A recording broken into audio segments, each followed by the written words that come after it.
What's going on, YouTube? I'm D. Ellis. I want to welcome y'all back to another episode of Crime Circuit. Um, this is educational purposes only.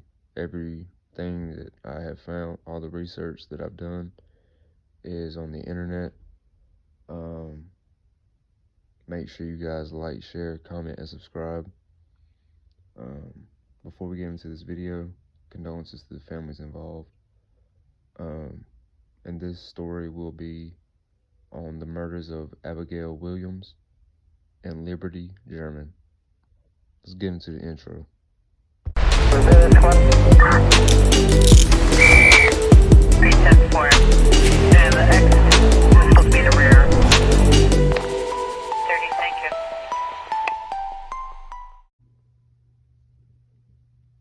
you. On February 14th of 2017, the bodies of Abigail Williams and Liberty German were discovered near the Monon High Bridge Trail, which is part of the Delphi Historic Trails in Delphi, Indiana.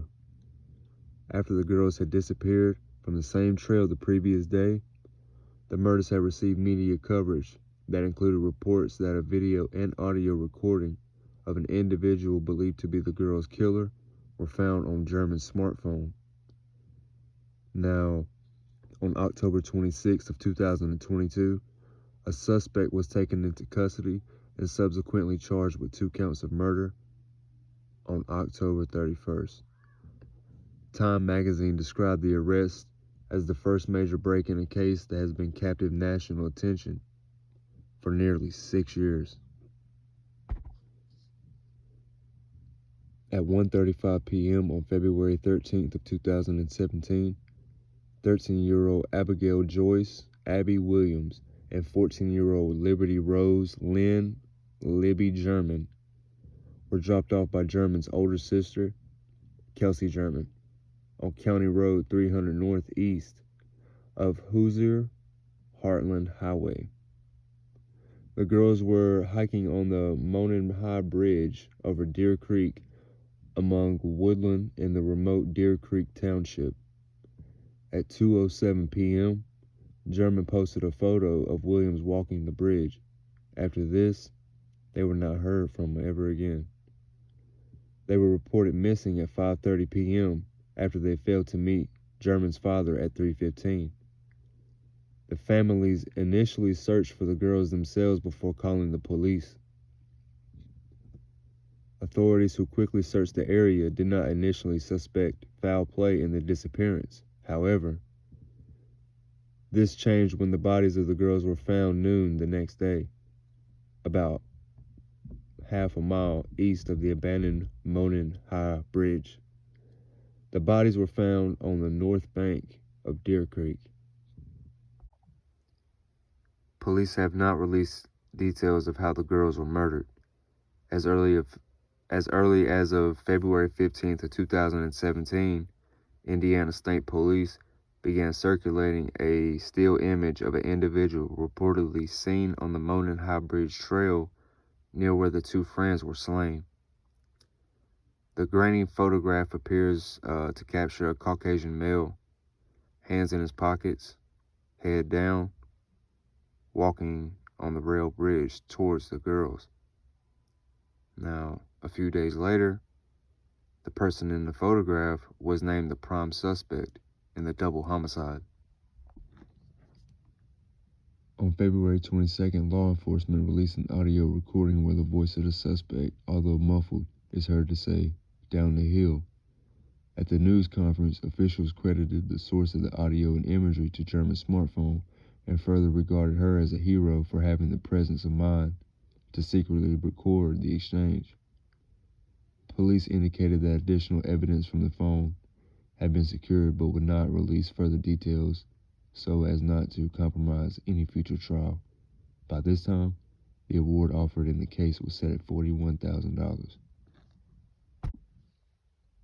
On July 17th, officials distributed a composite sketch of someone who, at the time in the investigation, was sought as a person of prime interest in the murders. Now, it had apparently been drawn by police from eyewitnesses to a certain hiker of the Delphi Historic Trails on the day that the girls vanished.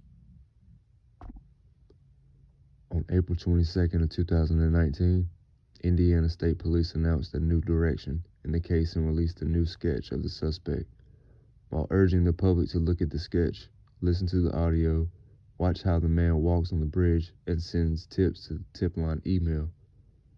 Investigators stated that they had no reason to believe that the suspect might well be hiding in plain sight, and the person was almost certainly familiar with the area of Delphi, whether it be from living or working there or for another reason. An additional plea was made for help in identifying the driver of the vehicle left abandoned of the Hoosier Heartland Highway in Delphi. Now, at the former Child Services office between noon and 5 p.m. on the day of the murders. On July 23rd of 2019, a suspect who had been wanted for kidnapping and rape in Tippecanoe County was named as one of multiple suspects being investigated for the Williams and German murders. Now, according to Carroll County Sheriff Toby Leesenby, the suspect had died by suicide the previous month. On April 27th of 2021, Indiana State Police detectives named another suspect as a new person of interest in the Delphi murders.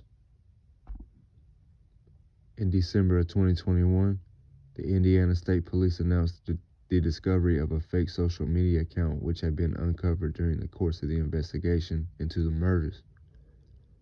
A 27-year-old man from Peru, Indiana, who was being held in custody for alleged sex crimes against children, later stated in an interview that he had created the account. In a 2020 interview with the police, the man had said that he spoke to German the night before she went missing and planned to meet her on the date of her disappearance. He was not named by police as a person of interest in the investigation. On October 26th of 2022, a suspect was taken into custody and appeared in court on October 28th. 3 days later,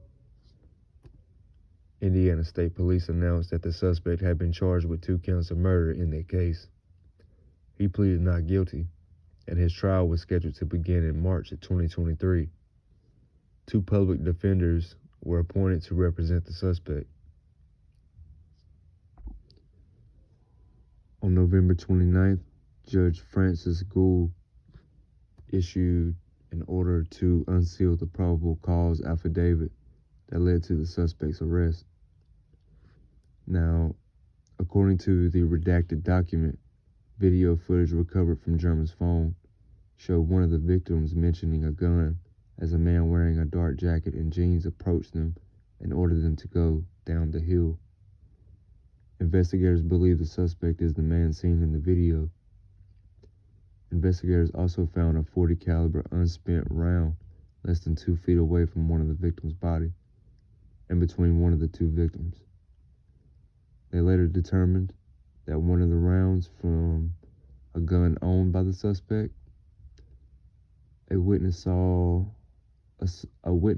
said she saw a man walking away from the bridge wearing a blue colored jacket and blue jeans and was muddy and bloody. Another witness and a tip mentioned that a car was parked oddly and appeared to be parked in a way as if it were to hide the license plate. Now, investigators said the description of the vehicle matched a vehicle that the suspect owned in 2017. According to a probable cause affidavit, the suspect was interviewed by the police in 2017 and said he was on the trial the afternoon around 2 hours. The document also said in the subsequent interview in October of 2022, the suspect told authorities that he wore jeans and a black or blue jacket that day and had gone to the bridge to watch fish. Sounds like bullshit to me, but I mean, what do y'all think? On December 2nd, Judge Gould issued or issued a gag order until January of 2023. The suspect's defense attorneys argued in a motion to move the trial out of Carroll County based on concerns about juror bases due to what the authorities described as extensive media attention and the highly publicized nature of the case in the local area. Basically sounds like to me a bunch of people wanted to get together and, get together and handle business, but who am I to say? In response to a request from German's mother, homeowners across central Indiana have had orange lights installed in their front porches, both to commemorate. In response to a request from German's mother, homeowners across central Indiana have had orange lights installed on their front porches, both to commemorate the girls as well as to indicate that the murderer remains at large. In August of 2017, the families announced plans to build a sports complex for the Delphi in memory of the girls. A nonprofit organization, L&A Park Foundation, was formed to celebrate and commemorate the lives of Libby German and Abby Williams by creating a place for the appreciation of nature, art, play, and athleticism for generations to come. A site was procured a mile north of Delphi, and in the years following the girls' deaths, continued progress has been made in the development of Abby and Libby Memorial Park. In 2020, the L&A Park Foundation was named a recipient of the NBA All-Star 2021 Legacy Grant.